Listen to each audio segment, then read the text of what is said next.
వందే శంభుం ఉమాపతిం సురగురుం వందే జగత్కారణం వందే పన్నగభూషణం మృగధరం వందే పశూనాం పతిం వందే సూర్యశశాంకవన్యనయనం వందే ముకుంద ప్రియం వందే భక్తజనాశ్రయం చ వరదం వందే శివం శంకరం. హర నమః పార్వతీపతయే హర హర మహాదేవం. శ్రీ బెజవాడ కనకదుర్గాదేవ్యై నమః. శ్రీ దుర్గామల్లేశ్వరాభ్యాం నమః. తాళపత్ర గ్రంథ రహస్యాలు.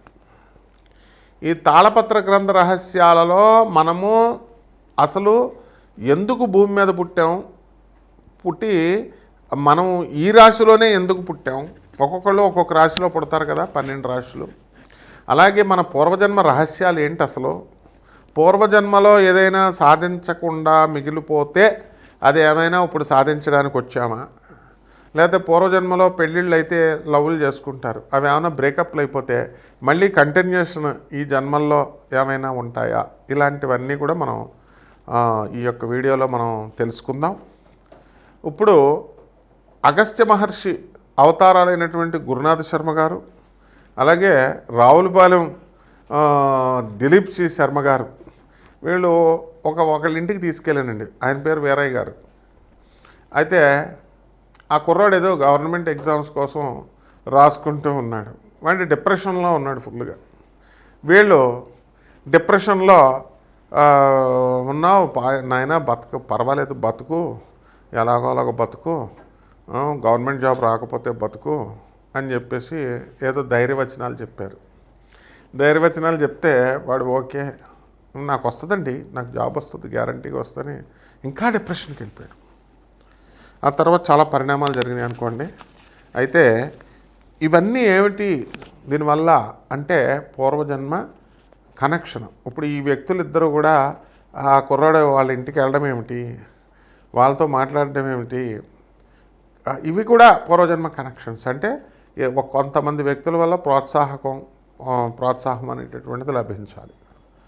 ఇప్పుడు ఈ యొక్క తాళపత్ర గ్రంథ రహస్యాల్లో మనకు క్లియర్గా కొన్ని ఇదివరకు వైదిక కోవేశ్వర్ అని చెప్పి ఉండేది మెడ్రాస్లో. అక్కడ ఈ యొక్క నాడీ జ్యోతిషాలయం మీద చెప్పేవారు. అవన్నీ బోగస్ అయిపోయినాయి అనుకోండి. ఇప్పుడు మీ పేర్లు అడగడము, లేకపోతే మొదటి అక్షరం అడగడం ఇలాగ అయిపోయింది. అలా కానీ అగస్త్య నాడి, శివనాడి అని ఉండేవన్నమాట. పూర్వజన్మల గురించి చెప్పేవారు. అలాగే మన జాతక చక్రంలో 12వ ఇంటిని బట్టి మనం పూర్వజన్మ అనేటటువంటిది మనం చెప్పచ్చు. అలాగే దీనికి శని, రాహువు, కేతు గ్రహాల వల్ల పూర్వజన్మ అనేటటువంటిది మనం చెప్పచ్చు. అవి ఉండేటటువంటి పొజిషన్స్ని బట్టి మనం చెప్పచ్చు అనమాట. ఇప్పుడు రాహువు పంచమంలో ఉండి మరి ఈ యొక్క రవి, బుధ, శుక్రులు మొత్తం వీళ్ళంతా కూడా మనకి లాభస్థితిగతులై ఉండి ఇలా కొన్ని సిగ్నల్స్ ఉంటాయి. వాటి వల్ల పంచమ రాహు ఏం చేస్తాడంటే విపరీతమైనటువంటి మొండితనం ఉంటుంది. డిప్రెషన్ విపరీతమైన డిప్రెషన్లోకి వెళ్ళిపోతారు. వాళ్ళకి మీరు ఎన్ని కోట్లు ఉన్నా సరే వాళ్ళు పూర్వజన్మ పాపం వల్ల ఏమవుతుందంటే ఈ జన్మలో మనశ్శాంతి ఉండదు. అందువల్ల వాళ్ళు భర్త దగ్గర ఉన్నా, పుట్టింట్లో ఉన్నా, ఎక్కడున్నా మనసంతా కూడా డిప్రెషన్కి గురవుతూ ఉంటుంది. ఇవన్నీ కూడా పూర్వజన్మ పాపాల కారణంగానే అన్నమాట. అలాగే మేషరాశిలో మనము పుట్టినటువంటి వాళ్ళు మరి పోలీసు, సెక్యూరిటీ, ఆ తర్వాత ఈ డిపార్ట్మెంట్స్లో డిఫెన్స్ వీటిల్లో పనిచేస్తారు. కారణం ఏమిటి? వాళ్ళ గత జన్మ ఏమిటి? అలాగే దొంగలు ఉంటారు. దొంగలు, నక్సలైట్లు వీళ్ళు హత్య చేయబడతారు. రౌడీ షీటర్స్ ఉంటారు, వీళ్ళు వేరే వాళ్ళ చేతుల్లో చంపబడతారు. దానికి క్లియర్గా మనకు జాతకం చక్రం చూసినప్పుడు అర్థమైపోతుంది. మళ్ళీ నెక్స్ట్ జన్మ ఉందా, లేకపోతే ఈ యొక్క నెక్స్ట్ జన్మలో ప్రతి ఒక్కరికి జన్మలు ఉంటాయి. కాకపోతే ఆ గ్యాప్ ఉంటుంది. గాలి ధూళయ్యి చెట్ల మీద వాటి మీద వేలాడుతూ ఉండాలన్నమాట దెయ్యాలయ్యి. మరి ఈ రకంగా మనకి ఈ యొక్క గ్రహ స్థితిగతులను బట్టే మనం అంచనా వేయగలుగుతాం. కొంతమంది పెళ్ళి కాదు, వాళ్ళకి ఎవరితో రుణం లేదు కాబట్టి పెళ్ళి కాదు. పెళ్ళి కాకుండానే బ్రహ్మచారులు అయిపోయి చచ్చిపోతారు. చచ్చిపోతే తెల్ల జిల్లేడు చెట్టుకిచ్చి పెళ్లి చేసి ఆ తర్వాత అతని శవాన్ని కాలుస్తారు. ఇవన్నీ ఎందుకు అంటే తెల్ల జిల్లేడు చెట్టు కూడా అది శ్మశానాల్లో పెరుగుతుంది. జిల్లేడు చెట్లు ఇవన్నీ కూడా అవి కేతువుకు సంబంధించినటువంటివి అన్నమాట. కాబట్టి ఈ యొక్క మీడియా రంగంలో ఉన్నటువంటి వాళ్ళు కొంతమంది ఉంటారు పాపం. వాళ్ళకి ఏమంటే మాకు ఉద్యోగం రావట్లేదండి, ఎక్కడికి వెళ్ళినా సరే అంటారు, పూర్వజన్మ కర్మ. అలాగే ట్రాన్స్ఫర్స్, విదేశాల్లో ఉండేటటువంటి వాళ్ళు విదేశాల్లో ఉండే హ్యాపీగా ఉన్నా సరే వాళ్ళకి మనశ్శాంతి ఉండదు, పూర్వజన్మ కర్మ. ఈ విధంగా మొత్తం ఈ యొక్క పర్పస్ ఏంటంటే మనం పూర్వజన్మల్లో సాధించలేకపోయినటువంటి పనుల్ని ఈ జన్మలో మనం సాధించుకోవడానికి మళ్ళీ భగవంతుడిని కొంత టైం అడుగుతాము, ఆయన ఇస్తారన్నమాట. అందువలన మీరు కొంతమంది చూడండి, తల్లిదండ్రులకి గవర్నమెంట్ ఎంప్లాయీస్ అయి ఉంటారు, పిల్లలేమో వీళ్ళు పెద్దోళ్ళు అయిపోతారు. వీళ్ళు చూడాలని అనుకున్న పిల్లలు ఆ తల్లిదండ్రులు గవర్నమెంట్ ఎంప్లాయీస్ కావడం వల్ల వాళ్ళకి పెన్షన్ వస్తుంది, మేము రావని అంటారు. అంటే వీళ్ళ డబ్బు తినేటటువంటి యోగం వాళ్ళకి లేదు, వాళ్ళకే వస్తున్నప్పుడు ఈ పిల్లలే సరిగ్గా సెటిల్ అవ్వలేదు ఎందుకులే అని చెప్పి వాళ్ళు ఇళ్ళకి వెళ్ళరు. ఇది కూడా పూర్వజన్మ దగ్గర రుణానుబంధం లేకపోతే ఇంకా అక్కడితో కట్ అయిపోతుంది అనమాట. తల్లిదండ్రులను చూసుకోలేదు, అయితే వాళ్ళకి అసంతృప్తి మిగిలిపోతుంది. అరే మా అమ్మ మా నాన్నని మేము చూడలేకపోయామని. దేవుడికి ఇంకో ఛాన్స్ ఇస్తాడు దేవుడిని అడిగితే. ఏంటి, నెక్స్ట్ జన్మలో తల్లిదండ్రులను చూసుకునే విధానంలో ఉంటారు. ఇవన్నీ కూడా ఎందుకు వస్తాయి అంటే పూర్వజన్మ కనెక్షన్స్.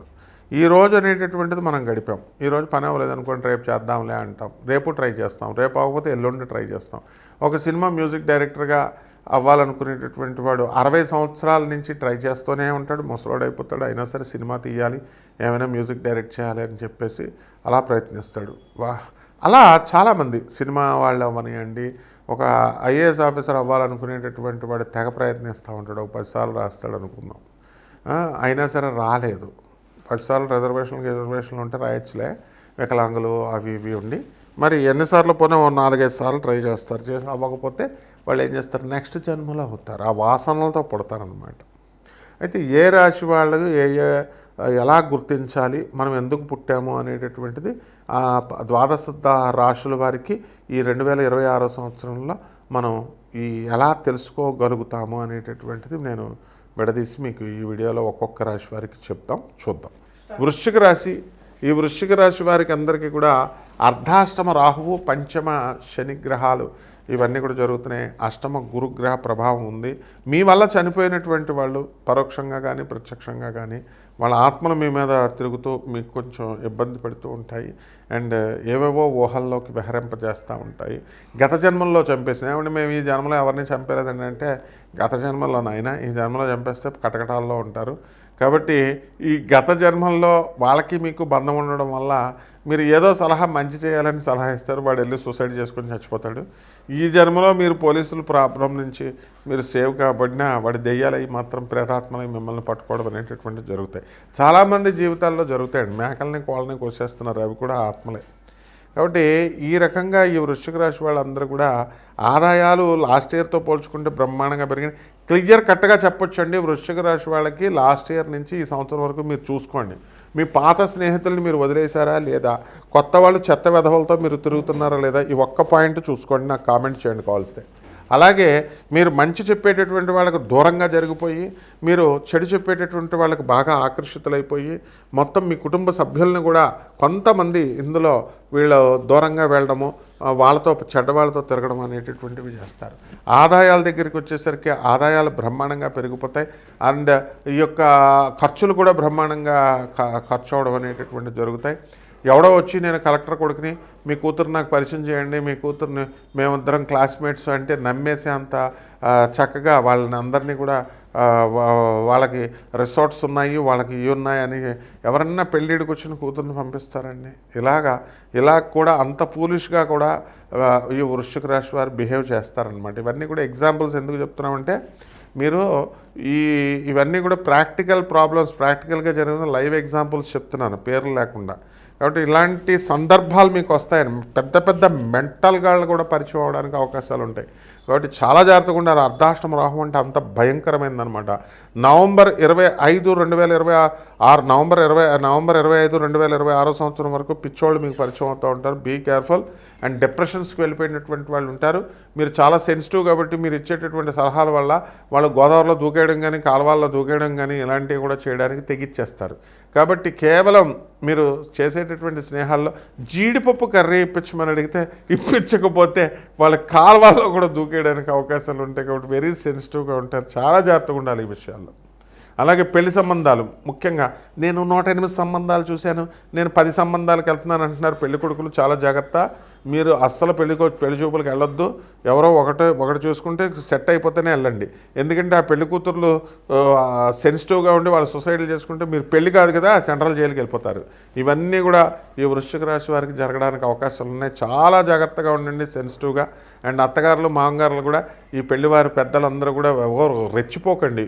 సంబంధాలంటే ఆ సంబంధం ఈ సంబంధం ఆస్తులు ఉన్నాయి ఇవి ఉన్నాయా కాదు, ముందు జైలు కడగడాల్లో ఏం చేస్తారు 498A కేసులు ఇవన్నీ కూడా పెట్టి వృశ్చిక రాశి అంత చండాలంగా ఉందన్నమాట. కాబట్టి ఈ ఒక్క పాయింట్లోనే అత్తమామల్లో పెళ్ళిళ్ళ విషయాల్లో ఇక భార్యాభర్తల మధ్య ఫైటింగ్లు ఇలాంటివన్నీ కూడా ఇవి జరుగుతాయి. అండ్ చెడ్డ ఫ్రెండ్స్ ఎక్కువ రావడానికి అవకాశాలు ఉన్నాయి. ఈ ఒక్క పాయింట్ గుర్తుపెట్టుకోండి. ఇక రైతులు అంత ఆర్థిక పరిస్థితి బాగుండదు అండ్ రైతులకి లాభాలు ఏమి రావు. అండ్ ఈ యొక్క ఉద్యోగాల కోసం ట్రై చేస్తున్నటువంటి వాళ్ళందరూ కూడా 2 జూన్ 2026 సంవత్సరం దాకా ఉద్యోగాలు వచ్చే సమస్య లేదు మీకు. తర్వాత ఉద్యోగాలు వస్తాయి అండ్ సక్సెస్ఫుల్గా మీరు లైఫ్లో ముందుకెళ్తారు.